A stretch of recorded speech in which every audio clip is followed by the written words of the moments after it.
여러분 안녕하세요. 오늘은 자가 포식에 대해서 한번 알아보도록 하겠습니다. 네, 자가 포식이란 영어로 autophagy라고 하는데요.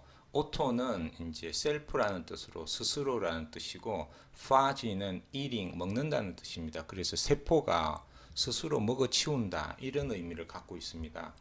그런데 이 기능을 2016년도 일본의 오스미 교수라는 분이 이제 밝혀가지고 노벨 생리의학상을 수상했습니다. 그래서 세포 내의 물질을 어떻게 재활용하는지 이런 것들을 규명을 해낸 거죠. 그래서 이 오토파지 기능이 작동되는 전체적인 내용을 간단히 살펴보면, 자가포식 작용은 영양 스트레스 상태에서 작동이 됩니다. 영양 스트레스라고요? 그게 어떤 거예요?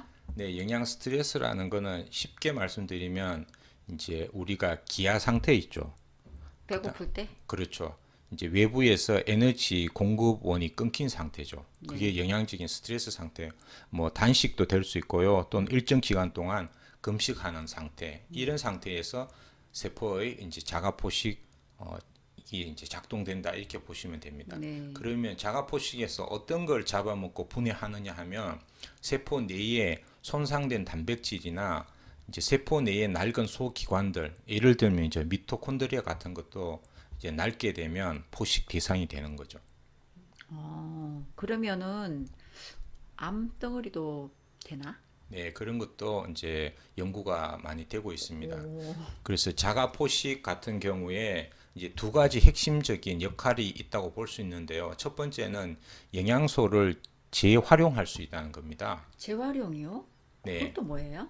재활용은 이제 영양 스트레스 상태에 있으면 에너지 공급원이 이제 거의 끊기거나 굉장히 적은 상태니까, 내부적으로 이런 손상된 단백질이나 소기관을 잡아먹고 분해해 가지고 거기서 지방산이나 포도당이나 내부적으로 에너지로 쓸 수 있는 거를 이제 재활용하는 거죠. 네. 그리고 또 세포가 새로운 단백질을 만들 때 필요한 아미노산 같은 것도 이 자가포식 작용을 통해서 이제 새로 재활용하듯이 확보를 해내는 그런 기능이 있습니다.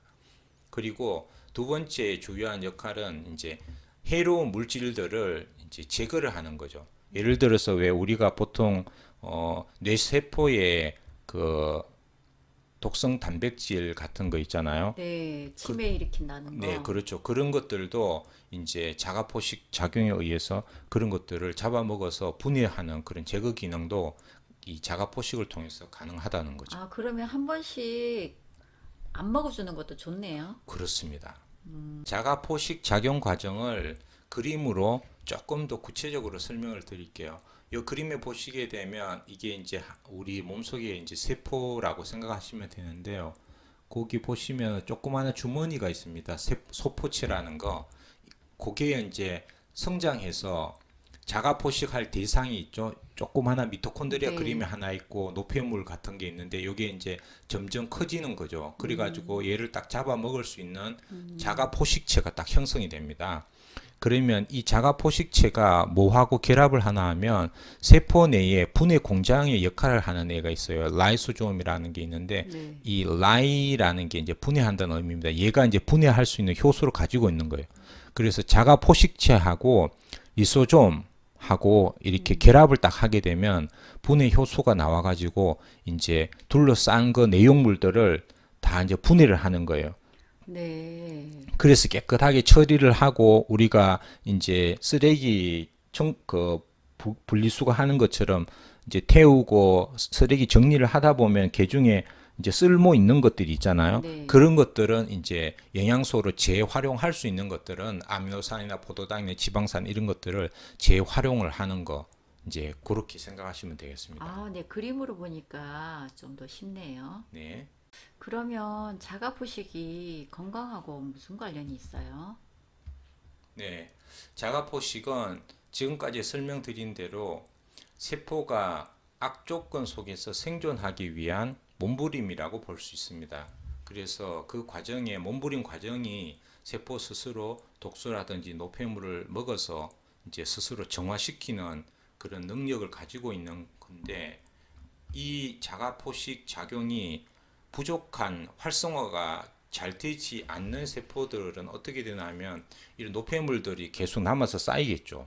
아, 많이 먹어서 못하고 작용을 안 하고 있다는 거죠? 그렇죠. 영양 스트레스 상태가 발생되지 네. 않는 경우, 네. 그러니까 늘 계속 과식을 계속 하는 사람인 경우는 자가포식 작용이 부족하겠죠. 그렇게 되면 이제 노폐물들이 쌓이게 되면서 세포가 노화되고, 그다음 암, 치매, 당뇨, 비만 같은 이런 질환들, 그리고 이제 간 기능 같은 것들이 저하가 일어날 수가 있는 거죠.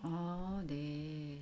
그러면 우리가 건강해지려면 자가포식 이 작용이 활성화될 수 있도록 만들어주는 게 굉장히 중요하겠죠.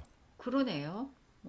어떻게 하죠? 네, 자가포식을 활성화시켜주는 방법에 대해서는 조금 또 내용이 길어지기 때문에 우리가 다음 시간에 같이 한번 알아보도록 하겠습니다. 네, 오늘 오토파지에 대해서 알아보았는데요. 오토파지에 대해서 궁금증이 좀 풀리신 분들은 좋아요, 구독 부탁드립니다. 그리고 더 궁금한 점은 댓글 남겨주시면 감사하겠습니다. 시청해 주셔서 감사합니다. 감사합니다. 우리 다음에 봐요.